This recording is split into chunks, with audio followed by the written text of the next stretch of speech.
everybody, and welcome back to the channel. Bob here, and today we're going to be taking a look at a watch that I've actually had for 2 or 3 months now. I've been meaning to do a review for quite a while. The watch we're going to be taking a look at is the Sinn 104. This is a really awesome watch. Once we are finished with the review of the 104, I was also lucky enough to get my hands on one of the new baby turtles. This is the blue version, so I just want to do a quick look at that. I'll be doing a full review at a later time. I've also found a guy through Instagram that's making some really cool Seiko gear that I want to share with you, so we'll take a look at that as well. So let's spin the camera around. We'll take a look at the 104. So I usually go through the packaging that comes with the watches we're looking at. I've covered this in my review of the 556A. It's the exact same packaging. I'll leave a link in the description if you haven't seen that one. The one thing that I will point out though is the fact that they have instructions dedicated to the specific model you have, which you often don't see from a lot of watch companies. So I really like that. The other thing that I wanted to talk about is some of the options for this watch. There's a lot of strap options. If you go on their site, there's a total of, I believe, 25 different strap options, mostly leather, a couple of steel options, and the silicone strap I have on this one. The quality of the silicone is really nice. It's a very soft, supple silicone. You'll see it is signed here with Sinn. And I like how the spacing of the holes on the strap are very close together, making it really easy to get that perfect fit. The clasp you'll see here is also signed with Sinn, and I love how the edges of the clasp dip down, making it conform perfectly with the indentations along the edge of the strap. The watch is almost the perfect size to me. It comes in at a case width of 41 millimeters. Lug to lug, we're looking at 47 millimeters. We have a lug opening of 20 millimeters, and the thickness is 12 millimeters, which is pretty slim considering the domed sapphire crystal. The crystal, by the way, is also coated on both sides with AR. The water resistance is 200 meters, and there's some low pressure resistant tech to prevent the crystal from popping off at high altitude. So this watch has a lot of specs and the look really of a dive watch, but with it actually being a pilot's watch, I just love that they've added those low pressure properties. The watch houses a Sellita SW220-1 movement, and I'm sure it's regulated. I was away for a week, and although I didn't wear the watch the whole trip, the power reserve never ran out, and it gained only about 11 or 12 seconds during that trip, which is super accurate. So there is a couple of versions of this watch, both with and without the Arabic numerals. There's also a white dialed version. I believe that only comes without the Arabic numerals.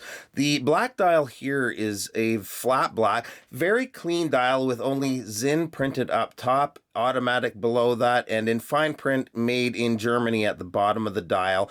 The black day date is framed in white, and all the print work is very crisply done on this watch. The hands are just a perfect choice for this watch. Love the syringe style hour and minute hands. They're the perfect length with that minute hand coming out to almost the exact middle point of the minute and hour markers. Love the arrow style second hand as well, and with the contrast of the white and black, it's a very legible watch. The hands as well as the Arabics and the small hour markers beside them are all lume, so let's hit the lights and check that out. So we've got some really nice lume here. The triangle at the 12 o'clock of the bezel is also lumed. The one thing I will say, and you might be able to tell already, the numerals do seem to fade a little faster than the hands as well as the small hour markers.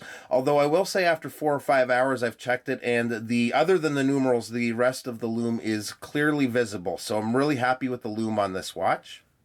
The bezel here is a little different than your typical unidirectional dive bezel. The 104 has a 60-click bidirectional bezel. It has a really different feel. It feels really precise, but without that louder click you'd expect from most dive bezels. I don't know if you guys have ever been out in public playing with the bezel on your watches to find your wife giving you the evil eye. I have, and this watch is the perfect solution for that. So anyways, the alignment on the bezel is spot on. There's literally zero play. The bezel has an aluminum insert, and I like how they alternate between the smaller and larger font every 5-minute increment. The bezel also, if you look on the side here, I'm not sure if you'll make these out, but the bezel is screwed on with these very tiny screws for extra protection from losing the bezel from a hard knock, which is a nice extra. Other than the caseback, which we'll take a look at here in a minute, the rest of the watch is completely polished. We have some nice angular lines with how the lugs drop down sharply here. Such a nice side profile. On the opposite side of the case, we have a screw-down crown protected by these smaller crown guards. The crown is signed. It's just the right size to grip and operate easily. If I just back it out here, you'll hear the winding action. It's silky smooth. The crown, by the way, just finds the threads right away when you screw it back in. The 556 was the same way, so they've taken special attention to getting the threading just right on these watches. If we look at the caseback, you'll see the beautiful Sellita movement. Slightly decorated, we have blued screws and that really well done gold rotor signed Sinn. The crystal is sapphire. It's treated with AR coating on the inner side of the crystal. On the perimeter of the caseback, we have some specs in German, which I believe mention the anti-magnetic and shock resistant qualities of the watch. So let's take a look at it on wrist here for a second. So the first thing that I noticed right away with this watch was the comfort of the silicone strap. Just melts onto your wrist. The watch is just so clean and easy on the eyes, and between the AR coating they use and that contrast between the white and black like I'd mentioned before, it's about as good as it gets for legibility. For the price, I find it hard to think of a better option for a great everyday watch like this. You really can dress this thing up with a nice leather strap or give it a sportier look with a nice NATO.